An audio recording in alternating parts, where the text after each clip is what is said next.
جب اللہ تعالیٰ کسی کی رسوائی چاہتا ہے تو اس کو پاک لوگوں پر لعن طعن کرنے کی طرف مائل کر دیتا ہے۔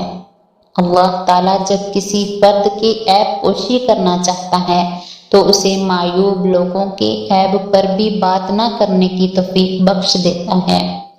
جدائی کا ایک لمحہ بھی عاشق کے نزدیک 1 سال کے برابر ہے۔ حلم کی تلوار لوہے کی تلوار سے زیادہ اثر رکھتی ہے، بلکہ فتح حاصل کرنے میں حلم سینکڑوں لشکر سے زیادہ مؤثر ہے۔ جب بیمار کی قضا آتی ہے تو طبیب بھی بے وقوف ہو جاتا ہے۔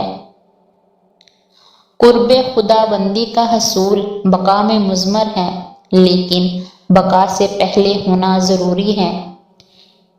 کتنے ہی متقی ہو جاؤ مگر نفس سے کبھی بے فکر نہ ہونا۔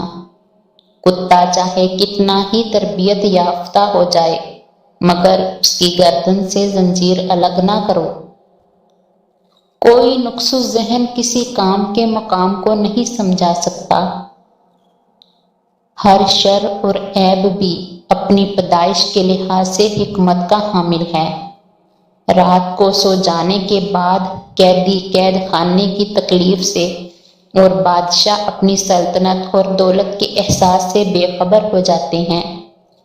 اللہ والوں کی باتیں سکون قلب عطا کرتی ہیں اور اہل ظاہر کی باتیں دل میں انتشار اور بے اطمینانی پیدا کرتی ہیں۔